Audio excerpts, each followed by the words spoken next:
Michel et Patrick. Oui, Patrick Timsit. L'année dernière, c'est lui qui a eu la victoire de l'humoriste de l'année. C'est le seul prix que tu as eu jusqu'à maintenant. Ouais. C'est l'avantage. Quand on a le prix de l'humoriste de l'année, on peut revenir l'année prochaine pour le remettre à l'humoriste de l'année d'après. Donc c'est l'avantage, c'est bien. Maintenant, ton ambition, c'est les Césars. Oui, parce que non, mais la première fois, c'était parce que j'avais fait un spectacle d'humour dont j'avais eu une victoire de la musique.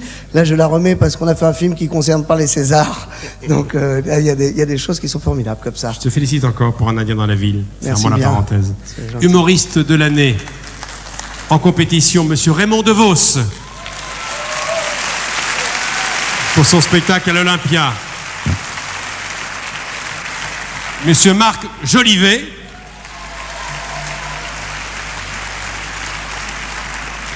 Et le Marseillais Élie Kakou. Alors, c'est scellé, hein, on peut le dire, l'enveloppe est fermée, on peut le constater, l'enveloppe est fermée. Il n'y a pas de triche. J'ouvre cette enveloppe qui est fermée. Donc, les deux battus, les deux battus ont de l'humour, c'est leur métier. Oui, absolument. Il faut le prendre bien. Le lauréat est, moi je dis, monsieur Raymond DeVos. Raymond DeVos.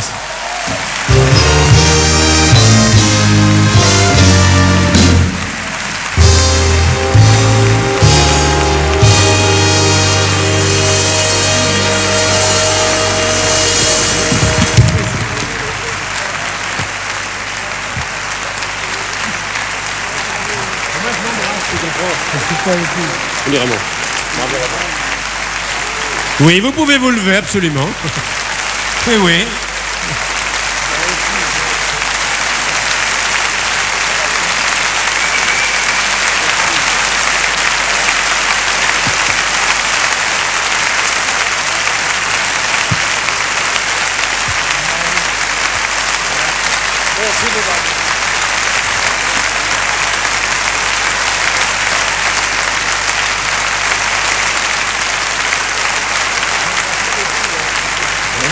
Reste. Merci, mesdames, messieurs. En fait, j'ai le privilège d'être le plus ancien. Et évidemment, j'ai un secret. Parce que un jour, je me suis regardé dans la glace, et quand je me suis vu, j'ai décidé, comme on décide de ne plus fumer, de ne plus vieillir. Et dès cet instant, j'ai cessé de vieillir. Je ne vous cacherai pas que c'est dur. Et que par moments, lorsque personne ne m'observe, j'ai envie de prendre un petit coup de vieux. Mais je m'abstiens.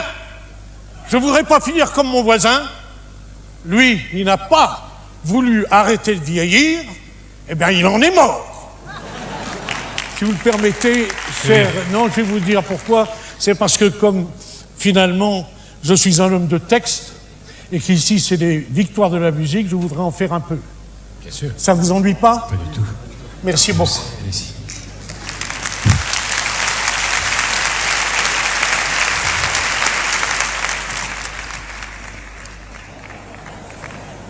Avant, je voudrais vous parler d'une petite chose qui m'obsède, parce qu'un jour, j'étais en train d'enfoncer un clou dans le mur, il y a un type qui passe, il me dit « Pourquoi vous enfoncez ce clou ?»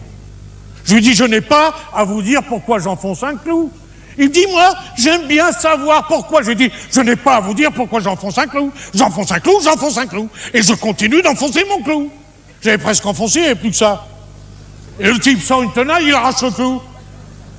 Je lui dis, mais pourquoi vous arrachez mon clou? Il me dit, j'ai pas d'explication à vous donner, moi. Non, mais il est fou, ce type. Non, mais c'est pas une histoire insensée, ça. C'est insensé. Je suis en train d'enfoncer un clou dans le mur, et un type arrive avec une tenaille, et puis il arrache le clou. Non, mais où on va, là? Où on va? Mais c'est fou. Bon. Je veux plus penser à ça, parce que c'est comme une idée fixe. Bon, allez, parlons d'autre chose. Ça, c'est une scie. C'est une scie que j'ai achetée à un monsieur qui sciait sa femme en deux dans les foires. Il enfermait sa moitié dans une caisse, il sciait la caisse en deux, et la moitié de sa femme tombait dans la sueur. Et un jour, sa moitié est partie avec la caisse.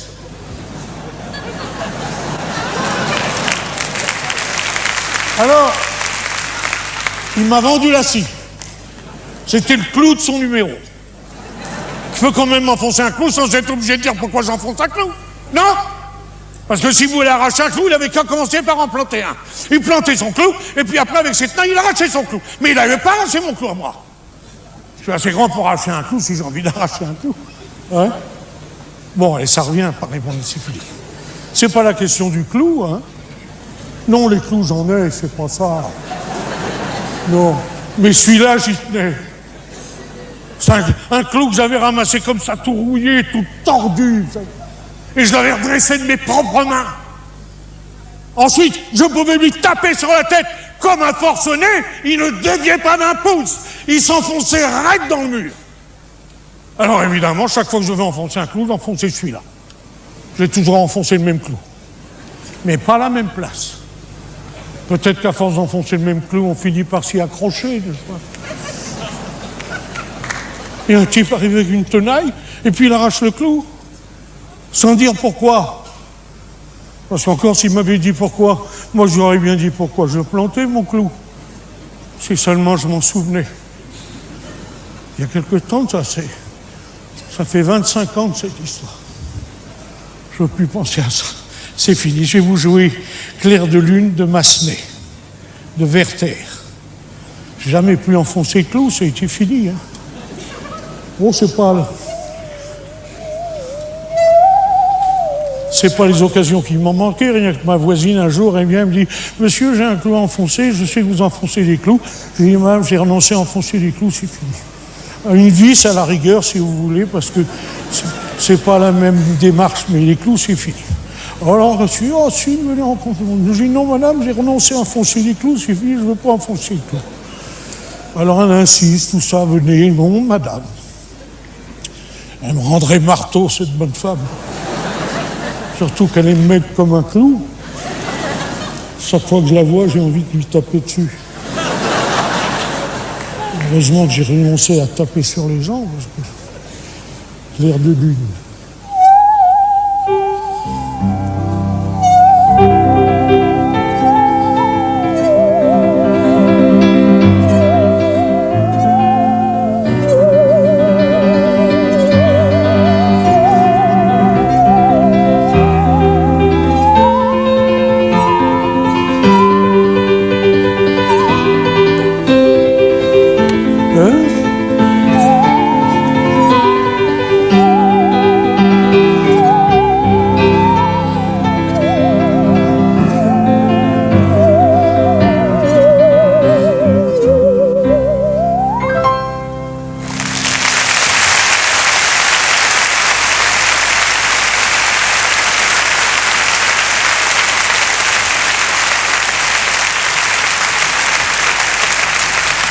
Monsieur Raymond Devos.